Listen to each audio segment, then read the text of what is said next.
Herzlich willkommen im Belvedere. Die österreichische Galerie kommt zu Ihnen. Mit einem jungen Mann, der mit dem Namen Herbert Rainer unter dem Titel Rainer Bub von Egon Schiele firmiert.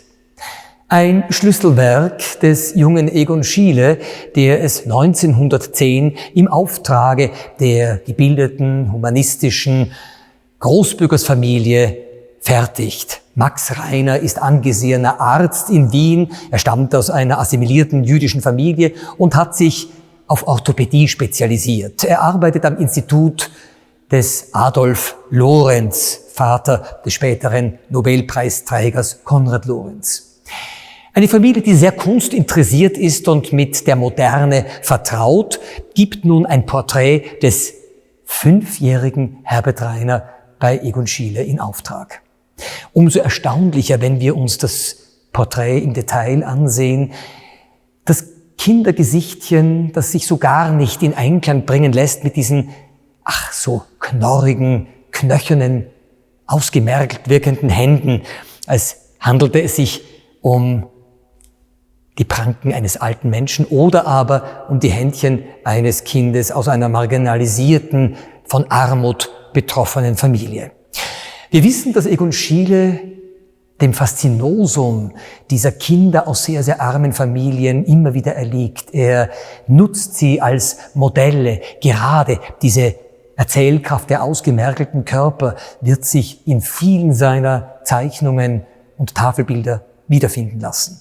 Umso erstaunlicher, dass dieses wohlgenährte 5-jährige Kind Herbert Rainer hier mit ähnlichen Formen dargestellt wird und gezeigt wird. Die Familie war vom Porträt nicht überzeugt und hat es weitgehend abgelehnt, so aufgeschlossen sie auch war. Nichtsdestotrotz, Herbert Rainers Porträt ist dazu angetan, zu verstehen, dass es Egon Schiele eben nicht darum geht, ein naturalistisches, konkretes Abbild der Realität zu zeigen, sondern sehr viel mehr darum, den Charakter eines Menschen zu erfassen und sehr viel mehr zu transportieren in einer frühen Form des Symbolismus, wenn man so will. Aber das Bild verrät uns noch etwas ganz anderes und zeigt uns, dass Egon Schiele in diesem schulischen System der Donaumonarchie geprägt wurde.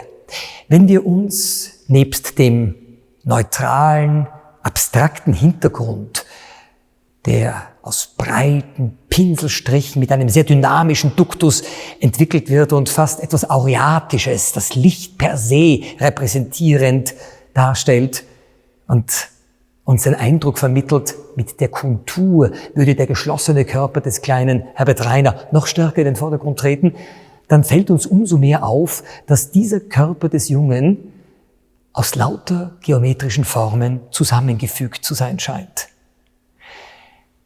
Es handelt sich um die Tradition der sogenannten Formkunst.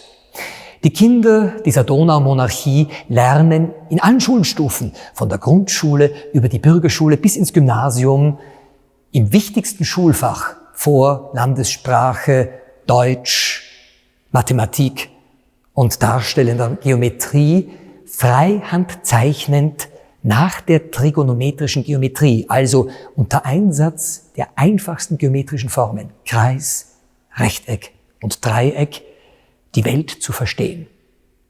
Wie funktioniert das?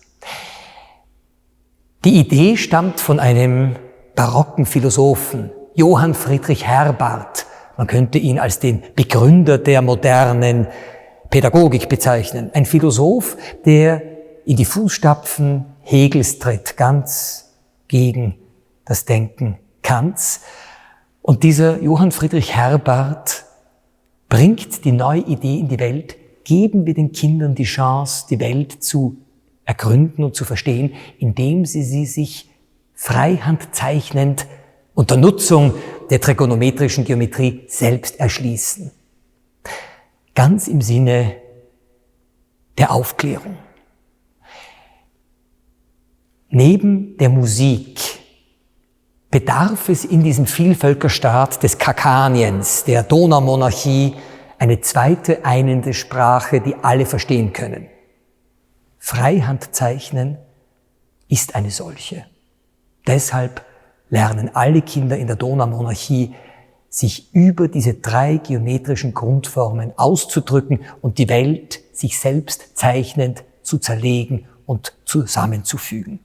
Übrigens ein Exportprodukt, das in den Jahren nach dem Zweiten Weltkrieg, in den 1950er und 1960er Jahren, auf sehr fruchtbaren Boden fallen wird. Pablo Picasso und Georges Braque werden den Kubismus in die Welt bringen. War alles schon einmal da in Wien um 1900.